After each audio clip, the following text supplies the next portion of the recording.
Hello everyone and welcome to my YouTube channel. Today we are going to be doing books and looks, and we are going to be talking about the book Layla today by Colleen Hoover.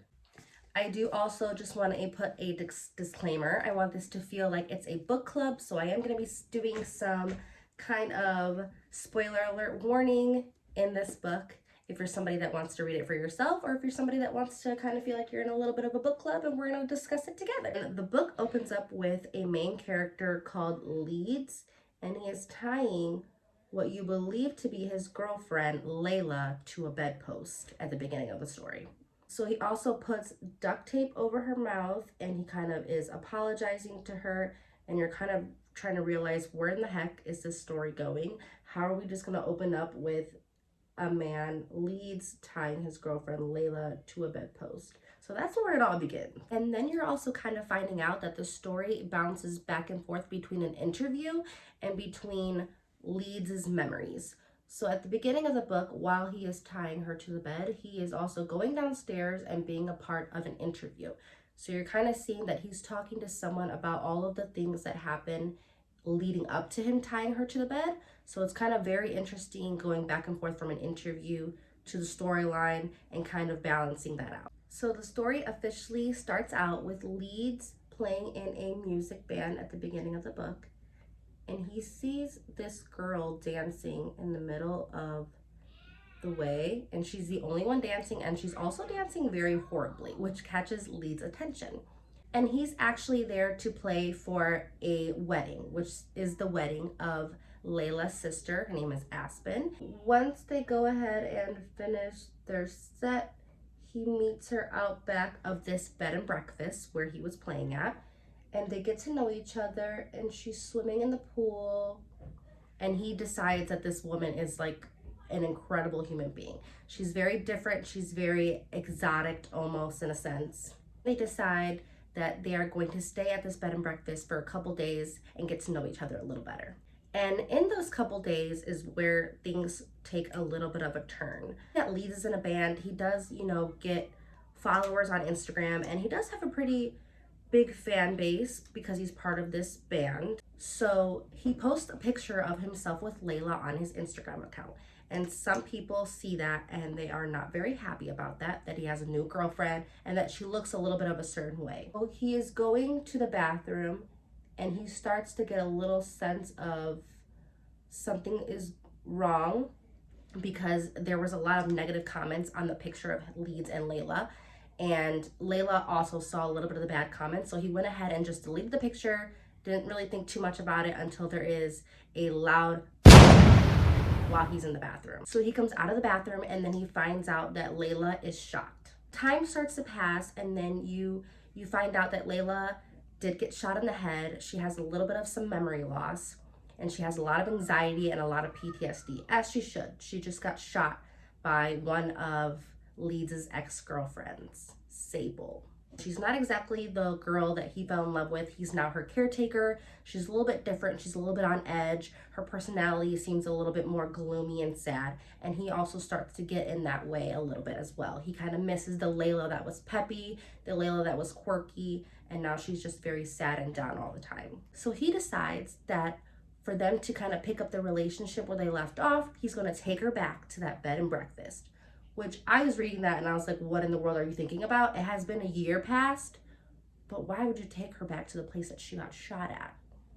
So the first night that they're there, he's taking care of Layla. She said she's very tired and that she just kind of wants to go to sleep after all of the driving that they've been doing. And so he goes ahead and attends to Layla. He goes up the steps and tries to put her down to bed, and he comes rushing down the stairs, and he realizes that the food he was cooking was burning and that there was a rag in the sink and things were on fire. It was a little bit weird because he didn't leave it that way. Essentially, it almost looked like somebody was in the house and somebody was moving things around. And not only that, but then Layla starts acting a little bit weird as well, kind of forgetting that she's eating, kind of forgetting how she's getting around to certain spots in the house. She kind of just has these blackouts and doesn't really remember how a lot of things are happening around her. So then the story takes a little bit of a different turn. So Leeds is wondering how in the world all of these weird things around his house are happening. He's like, how in the world are things moving on their own? How in the world is all this happening? So he goes ahead and goes to the store and he buys a security system, as he should. And he sets it up and tries to catch all of these weird things on camera and like figure out what is going on right now. So he sees that somebody typed on his computer that they were sorry for scaring him. So then he talks out loud and kind of realizes that there is a ghost or a person in this bed and breakfast with them. And he finds out that the person that is doing all of this is a person named Willow. And then things also take a little bit of a dark turn when the entity Willow starts going into his girlfriend Layla's body so that she can talk to Leeds through Layla's body. He starts to enjoy the fact that Willow inhabits Layla's body and is a little bit more of the cheerful side. So they kind of make it almost a daily thing where Willow will go into Layla's body, they'll talk, they'll hang out, they'll watch movies together, and then he kind of starts to get this idea of, well, why are you inhabiting this place? Why are you here? While they're getting comfortable with the idea and while Willow keeps inhabiting Layla's body, they start to fall in love. Leeds starts to fall in love with Willow, and Willow starts to kind of have feelings for Leeds, and she doesn't like leaving Layla's body every night, and she doesn't like essentially watching them interact with each other. She starts, to get a little bit jealous. So he decides that he's going to go on this paranormal page and talk about it on the page and see if anybody else is having these issues with a ghost inhabiting their life.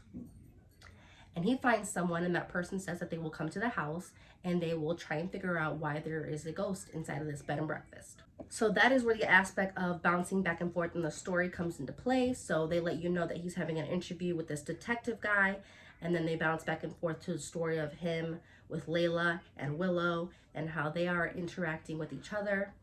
So the detective kind of does some work. He asks a lot of questions, and that's where Leeds starts telling him everything that led up to him hiring him in the first place. So Willow goes back into Layla's body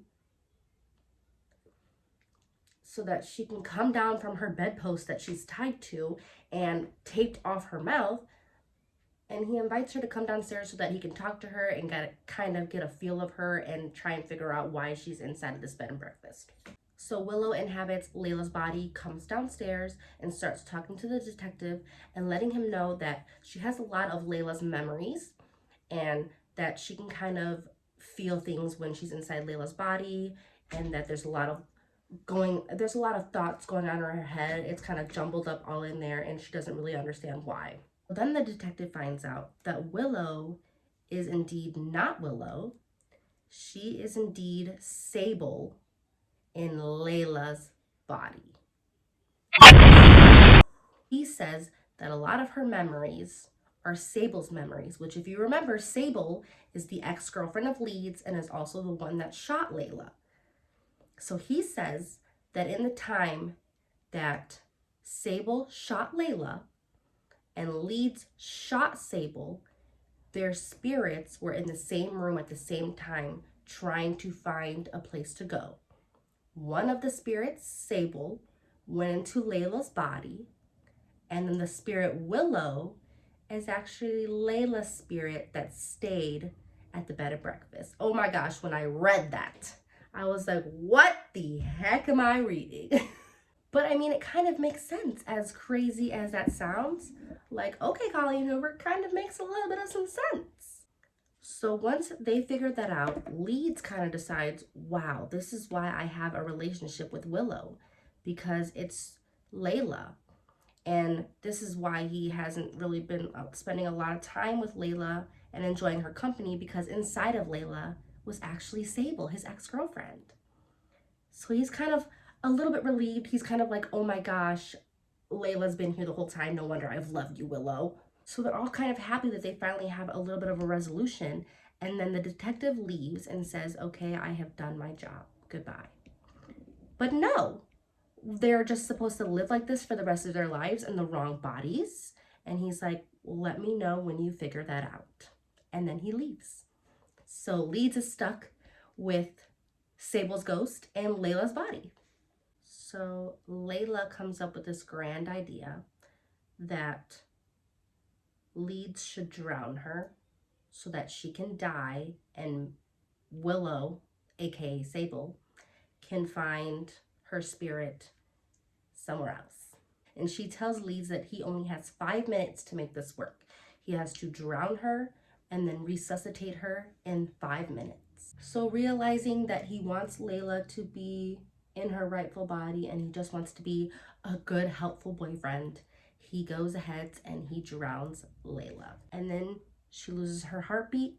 He takes her out of the pool and he tries to resuscitate her, and it basically seems like it's just not working. She's not coming to life. So he calls 911. The ambulance comes and picks her body up, and they whisk her away to the hospital. Then the doctor comes in and says that Layla would like to see you now. Leeds is praying that when he walks to this room, Layla's spirit has rightfully connected with Layla's body. So he walks into the room, he takes a look at her, and she says something to him that he remembers her saying when they first met that first day in the bed and breakfast. So he finds out that Layla did go back into her original body. So that means Sable is still floating around, possibly in the bed and breakfast, or she's possibly laid to rest now that she's rightfully so with herself. But that is basically the ending, and then they kind of just live in a new state. They go to Montana and they live their life the way that they were always supposed to. So it's a really, really good story. I hope I gave you guys the good bullet points of everything without maybe giving away too much. There's still a lot in depth in the middle of the story. So there's still a lot of things in the middle. I just wanted to give you guys some good bullet points, and I felt like I was watching a movie reading this book because I could really just picture the whole story in my head and the way it played out, and I was like, such a good book. So I gave it a 9 out of 10. I thought it was absolutely incredible. I loved it. Colleen Hoover did something different than just her romance novels that she typically does. She kind of dwelled and dabbled in the paranormal realm with ghosts and things like that. It kind of reminded me slightly of Verity, but Verity had a little bit more suspense in it, and this had, obviously, it was a little bit more paranormal with the ghosts and things like that. But I really, really, really enjoyed it. I would recommend it to any Colleen Hoover fans out there, or just anybody who kind of likes paranormal stories in general. I would definitely recommend it to you as well. I hope you guys enjoyed this video, and I'll see you guys in the next one. Bye, guys.